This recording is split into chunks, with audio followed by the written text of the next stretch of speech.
Não, porque o negócio era bom. Nós? Tudo gosta? Pegou um pouquinho, vou pegar uma.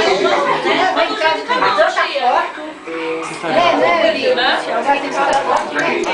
Agora dá pra mim. Tô filmando.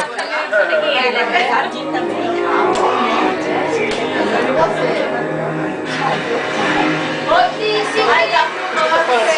Ô, Príncipe! Quando chegar em casa, tomar banho. Sai daqui 4 horas, passa um pouquinho. Quando chegar em casa, tomar banho, né? Aí eu se arruma. Esse é o Isaac, filho da promessa. Não mesmo. Não, deixa eu contar uma coisa, né? Quando eu fui pra Assembleia, aí eu fui no culto do David, né? Aí teve meu irmãozinho, não conhecia ninguém daqui, né? Que eu morei em Itu. E aí meu irmãozinho falou assim: oi, David, mas o Senhor, essa aqui é a Rebeca?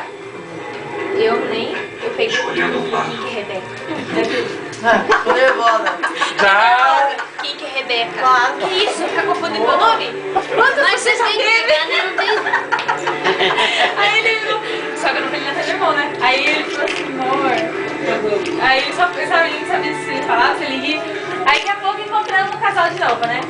Aí ele falou assim, ei, Isaac, hein? Sua Rebeca tá. Aí eu falei, Isaac. Ô, Ele Emerson. não tinha me explicado nada até então, esperando passar o curso. Sem graça, é mancada sua. Aí. Perdão. O Márcio tá lutando com o gelo aí.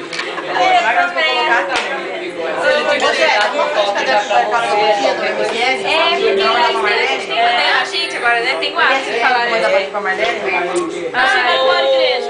Eu era Tô filmando, você pode Tinha fazer. uma igrejinha lá em Itaú, chamava Aí não fui um tempo na Universal, mas não era feio. Mas aqui tem que gostar Pra formar o carro, já. Tá indo. Eu era da... Quando você vai em casa? Combinar com o Márcio. Tá. Aí eu fui no culto na Assembleia. Vai cedinho pra ficar o dia inteiro. Mas quando for em casa, te liga no sábado pra gente e tudo. E aí depois. Eu aviso, chefe. Comecei É que a perigoso. Você Não, avisa que já tem muita gente.